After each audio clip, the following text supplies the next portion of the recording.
नमस्कार दोस्तों, मैं फतेह प्रकाश पाटीदार आपके बीच आपके अपने YouTube channel PC Patel classes के अंदर आपका हार्दिक स्वागत एवं अभिनंदन है।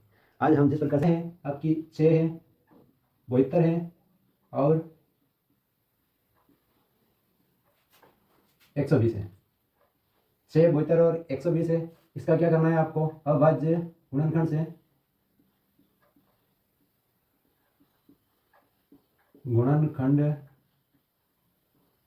अभाज्य गुणनखंड विधि से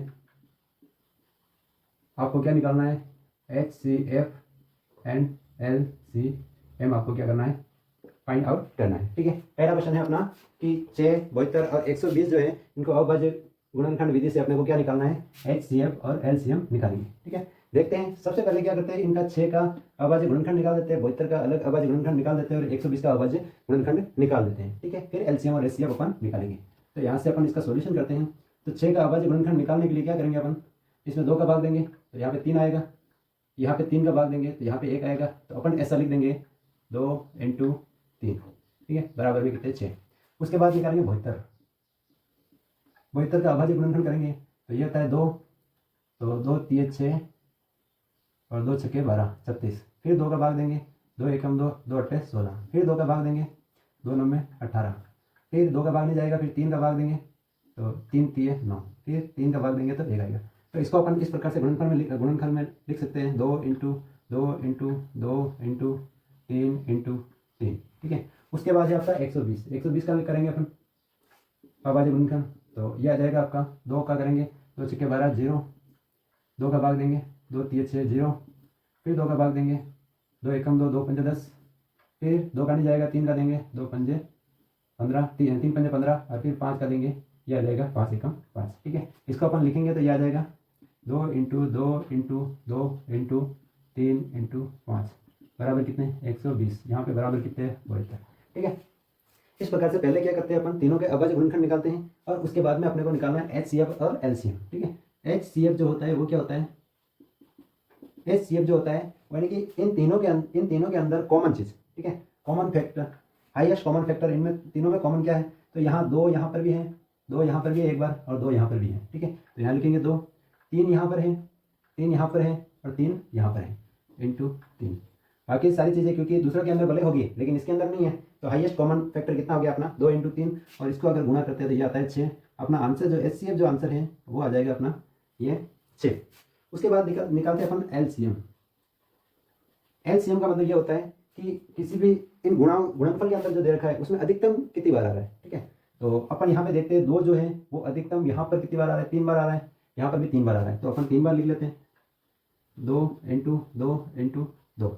फिर क्या करते हैं? 3 को देखते हैं 3 अधिकतम कितनी बार आ रहा है? इसके अंदर तो एक बार ही आ रहा है, इसमें भी एक बार ही आ रहा है, इसमें अधिकतम कितनी बार आ रहा है? 2 बार आ रहा है, तो 3 को 2 बार लिख लेते हैं 3 × 3।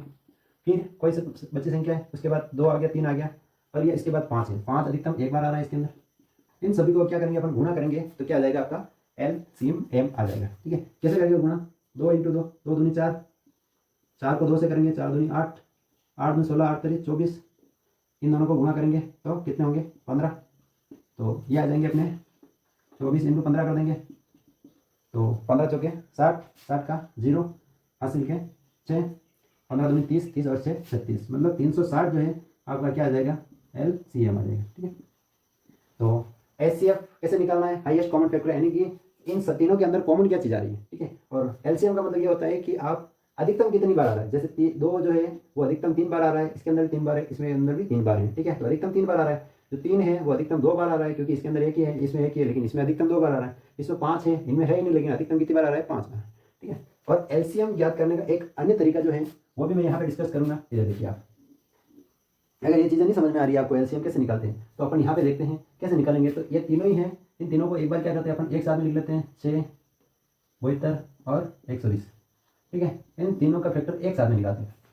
ठीक है, एक साथ में निकालते हैं तो ये आ जाता है। सबसे पहले 2 का भाग देंगे इसमें, तो 2 × 3 = 6 इसमें देंगे, तो 2 × 3 = 6 और 2 × 6 = 12 इसमें देंगे, तो 2 × 6 = 12 और 0।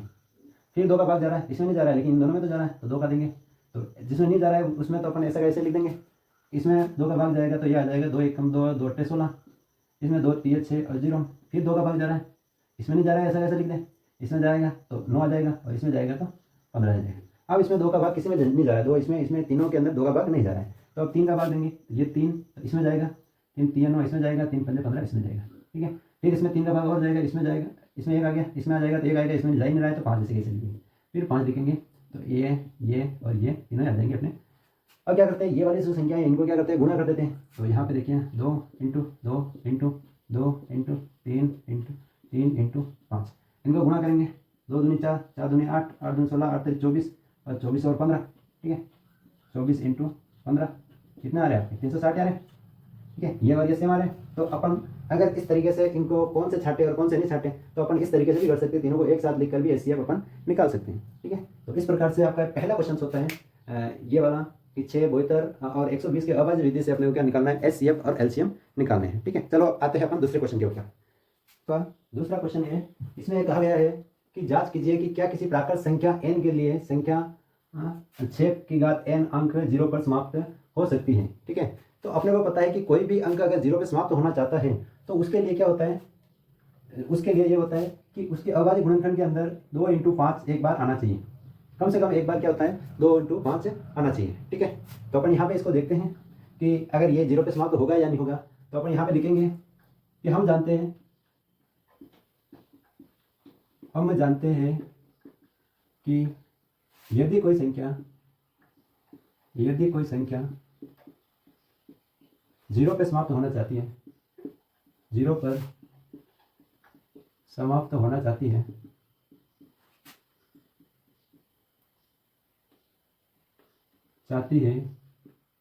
तो उसके अभाज्य गुणनखंड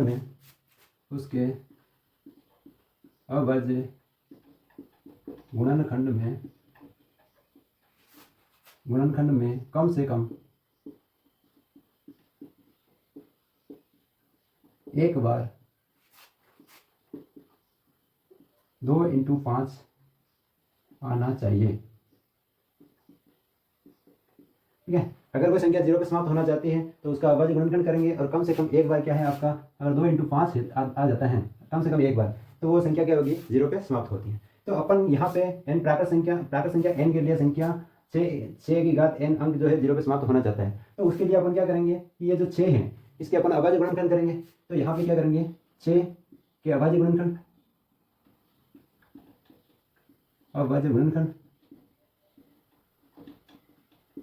क्या होता है, 6 के अभाज्य गुणनखंड, इसमें पहले 2 के भाग देंगे अपन तो 3 आएगा, तो 3 का भाग देंगे तो मतलब 2 इंटू 3 है, ठीक है। इसके अभाज्य गुणनखंड करेंगे तो 2 इंटू 3 है, जबकि अपने कितना आना चाहिए एक बार 2 इंटू 5, लेकिन इसमें है ही नहीं। तो इसका मतलब ये जो है अपन n का मान कुछ भी रख दें तो भी ये जो आपका अंक है ये 0 पे कभी समाप्त नहीं होगा। तो अपन यहाँ पे लिखेंगे अतः 6 के अभाज्य गुणनखंड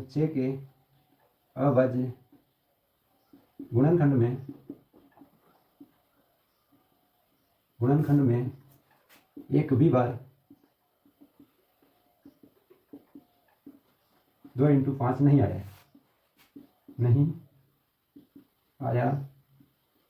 है, इसलिए यह कभी भी 0 पर समाप्त नहीं होती, 0 पर समाप्त नहीं होगी, ठीक है। दूसरा क्वेश्चन ये है कि अगर कोई भी संख्या यहाँ पे, ठीक है, यहाँ पे कोई भी संख्या प्राकृत संख्या n के लिए कोई संख्या ले रखी है यहाँ पे 15 है 18 है कुछ भी दिया गया है और वो अंक 0 पे समाप्त होगा, तो अपन क्या करेंगे उस संख्या का अभाज्य गुणनखंड करेंगे और अभाज्य गुणनखंड के अंदर कहीं ना कहीं एक बार यदि 2 इंटू 5 आ रहा है तो इसका मतलब वो संख्या क्या हो जाएगी 0 पे समाप्त होगी। और अगर उसके अभाज्य गुणनखंड के अंदर कहीं पर भी 1 इंटू 2 इंटू 5 एक ही बार नहीं आ रहा है तो अपन कहेंगे कि ये जो संख्या है अपनी एक भी बार नहीं आ रहा है तो 0 पे कभी भी समाप्त नहीं होगी, ठीक है। इसके बाद अपना तीसरा क्वेश्चन पेपर का जो √3 जो है वो क्या है कि एक अपरिमेय संख्या है, ठीक है। सिद्ध कीजिए कि √3 एक अपरिमेय संख्या है, इसको कैसे सिद्ध करना है, ठीक है। तो अपन क्या करेंगे कि कोई भी चीज़ सिद्ध करते हैं तो पहले इसका क्या मानते हैं, विरोधाभास मानते हैं। अपन मानेंगे कि √3 क्या है, एक परिमेय संख्या है और परिमेय संख्या की जो नियम है उसको उसके ऊपर अप्लाई करने का प्रयास करेंगे। यदि अप्लाई होता है तो वो परिमेय संख्या है, यदि अप्लाई नहीं होता है तो वो क्या हो जाएगी, वो परिमेय संख्या है, ठीक है। तो अपन यहाँ पे कहेंगे कि माना कि √3 जो है एक क्या है आपका परिमेय संख्या है,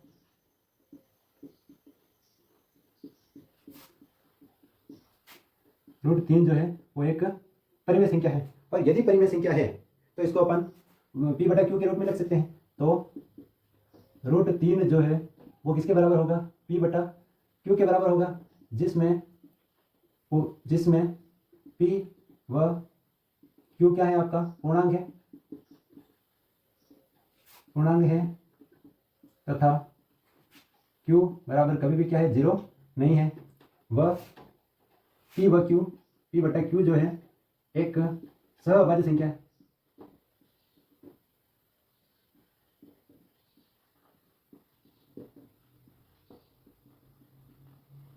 p और q क्या है, सहअभाज्य संख्या है। ठीक है, ये अगर नियम फॉलो होता है तो इसका मतलब ये क्या, परिमेय संख्या है। अगर ये फॉलो नहीं हो रहा है तो वो अपरिमेय संख्या हो जाएगी। ठीक है, यहाँ पे देखते हैं सहअभाज्य संख्या क्या होती है। सहअभाज्य संख्या का मतलब ये होता है कि p और q के अंदर केवल एक का ही भाग संभव है, बाकी किसी अन्य संख्या का भाग संभव नहीं है। ठीक है, तो अपन इसको आगे सोल्व करते हैं। आगे देखते हैं, तो यहाँ पे देखिए इनको क्या करेंगे, अपन क्रॉस गुणा करेंगे तो ये आ जाएगा आपका q√3 बराबर आ जाएगा p। फिर क्या करेंगे, दोनों के अंदर अपन वर्ग करेंगे दोनों का, तो दोनों और वर्ग करने पर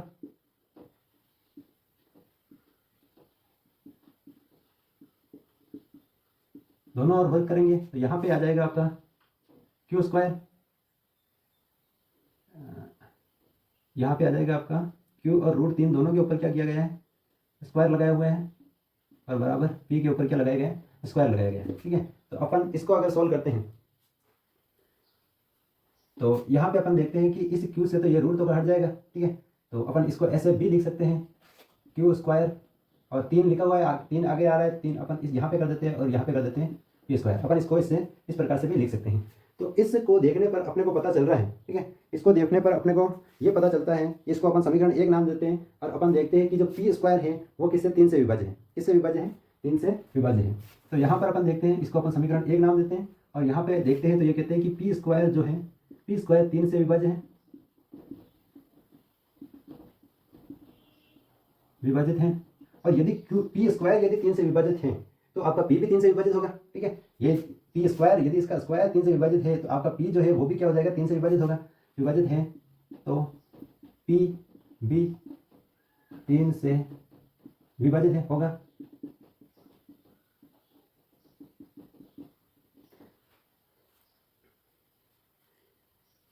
p भी 3 से विभाजित होगा। अतः यहाँ पर अपन करते हैं कि p बराबर जो है, p बराबर ये जो है अपन 3m मान लेते हैं। क्या मान लेते हैं, यहाँ पे p भी क्या है, 3 से विभाजित होगा, तो p बराबर क्या होता है, 3m मान लेते हैं। इसको इस रूप में क्या सकते हैं, लिख सकते हैं अपन, इसको इस रूप के अंदर अपन लिख सकते हैं, जिसमें m क्या है, आपका एक पूर्णांक है। यहाँ पे m जो है एक पूर्णांक है। ठीक है, मतलब p का मान क्या है, 3m है। ठीक है, और इसको अपन क्या मानते हैं, समीकरण p के इस मान को अपन समीकरण 1 के अंदर रखते हैं। p के इस मान को क्या करेंगे, अपन समीकरण इसके अंदर रखेंगे। तो यहाँ पर अपन देखेंगे p के इस मान को समीकरण 1 में रखने पर, 1 में रखेंगे तो यह आ जाएगा आपका 3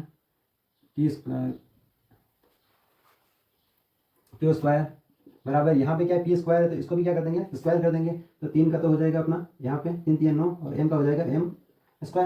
ठीक है, और अब यहाँ पे क्या करते हैं अपन, 3 को ये 3 और नोट कर जाएंगे, 3 एकम 3 3 3 9 हो जाएगा। तो अपन यहाँ पे क्या लिख सकते हैं, q² बराबर 3m², इस प्रकार से लिख सकते हैं। और इसको देखने पर ये एक चीज़ पता चल रही है हमें कि ये जो q है, q² जो है वो 3 से विभाज्य है, क्योंकि अपन m² निकालेंगे तो इसको 3 भाग में देंगे। तो अपन यहाँ पे इस प्रकार से लिख सकते हैं, आगे लिखते हैं यहाँ पे कि q² 3 से विभाजित है,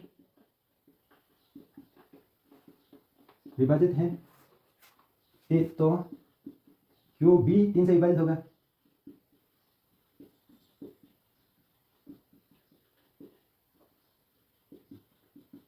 ठीक है, मतलब q² 3 से विभाजित है तो q भी क्या होगा, 3 से विभाजित होगा। तो अपन यहाँ पे देखते हैं कि जो p जो है वो भी 3 से विभाजित है और q भी 3 से विभाजित है। इसका मतलब यह है कि ये एक सहभाज्य संख्या नहीं है।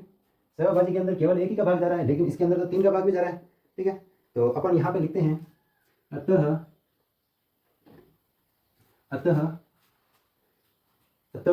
p एंड क्यू में एक उभयनिष्ठ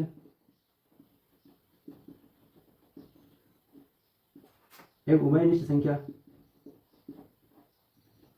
3, पी और क्यू में एक उभयनिष्ठ संख्या 3 का भाग जा रहा है, भाग पूरा चला जाता है। अतः यह सहभाज्य संख्या नहीं है। क्या होगा, मतलब 3 का भाग दोनों के अंदर चला जाता है, तो पी एंड क्यू सहभाज्य संख्या नहीं है, सहअभाज्य संख्या नहीं है। और अपन ने क्या माना था, ये पी और क्यू पूर्णांक है और क्यू जिसमें 0 नहीं है, और ये क्या है, सहअभाज्य संख्या है। अपन क्या मान रहे थे, परिमेय को मान के चल रहे थे, तो सहअभाज्य संख्या है। लेकिन यहाँ पर बाद में देखने पर पता चला कि ये सहअभाज्य संख्या नहीं है। अतः हमारी कल्पना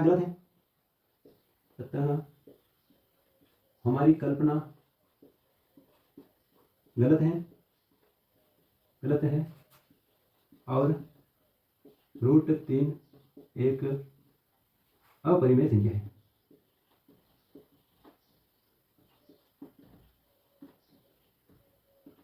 ठीक है, समझ में आया। √3 जो है वो एक अपरिमेय संख्या है, और इसके अंदर कोई सा भी क्वेश्चन आए तो भी आप कर सकते हो कि √5 है, √2 है, कुछ भी आए तो भी आप कर सकते हो। इस टाइप का क्वेश्चन है। ठीक है, तो अपन को क्या मानना है कि पहले इसमें अपरिमेय संख्या मानना है, इसको परिमेय संख्या मानना है। ठीक है, अपरिमेय के लिए पूछ रहे हैं कि अपरिमेय संख्या से लीजिए इसको, तो पहले मानना है कि ये क्या है, आपकी परिमेय संख्या है। तो परिमेय संख्या की जो शर्त होती है वो होती है कि इसको p बटा q के रूप में लिख सकते हैं, और इसमें p और q पूर्णांक होता है, और p बटा q जो है, p और q जो है वो एक सहअभाज्य संख्या होती है। ठीक है, तो अपन ने क्या किया, इसको व्यवस्थित रूप के अंदर लिखा था, इसको इससे गुणा किया, तो ये q √3 हो गया, p हो गया, दोनों तरफ अपन ने वर्ग किया, तो यहाँ पे ये रूट से तो कट गया और q स्क्वायर हो गया, तो यहाँ पे 3q स्क्वायर बराबर हो गया p स्क्वायर हो गया। ठीक है, इसको अपन समीकरण 1 नाम देते हैं, और इसके बाद में इसको देखने पर पता चलता है कि अगर q स्क्वायर बराबर p स्क्वायर है, तो इसको 3 जो है वो इस p स्क्वायर से विभाजित होगा। ठीक है, तो अपन ये लिखा है कि p स्क्वायर होगा तो 3 से विभाजित होगा। अगर ये p स्क्वायर 3 से विभाजित हो रहा है तो p भी आपका 3 से विभाजित होगा। ठीक है, और अपन इसको इस प्रकार से लिख सकते हैं कि p बराबर जो है वो 3m, इसको इस प्रकार से लिख सकते हैं, जिसमें m क्या है, आपका एक पूर्णांक है। ठीक है, p बराबर 3m लिखा हुआ है, तो इसी को ये जो इसका मान है इसको अपन समीकरण 1 के अंदर रखते हैं, इस p की जगह पे, तो यहाँ पे 3q स्क्वायर तो ये है, और इस p स्क्वायर है तो इसका क्या करेंगे, स्क्वायर कर देंगे, तो यहाँ पे 3 का स्क्वायर 9 हो गया और m का स्क्वायर m स्क्वायर हो गया। ठीक है, तो 3 से 9 कट गए, तो यहाँ पे 1 यहाँ पे 3 आ गया, तो यहाँ पे हो गया q स्क्वायर बराबर 3m स्क्वायर। तो यहाँ पर ये देखने को पता चल रहा है कि इस 3 को अपन इस भाग के अंदर ले रहे हैं, इसका मतलब ये है कि q जो है q स्क्वायर 3 से विभाज्य है, और q स्क्वायर अगर 3 से विभाज्य है तो अपना q भी होगा, वो भी 3 से विभाज्य होगा। और यहाँ पे पहले आपने देखा है कि p जो है वो 3 से विभाज्य है, और यहाँ पे देखा है कि q जो है वो 3 से विभाज्य है। इसका मतलब एक के अलावा कोई ऐसी संख्या भी जो है जिसमें q p और q दोनों में भाग जा रहा है, तो वैसे 3 संख्या 3 है अपना। तो यहाँ पे है कि अगर p एंड q के अंदर एक उभयनिष्ठ संख्या 3 का भाग पूरा चला जाता है, तो p और q जो है वो सहअभाज्य संख्या नहीं होगी, और सहअभाज्य संख्या नहीं होगी तो अपन ने जो कल्पना की थी कि ये परिमेय संख्या है वो हमारी गलत है, और √3 जो है वो क्या हो जाएगी, आपकी अपरिमेय संख्या।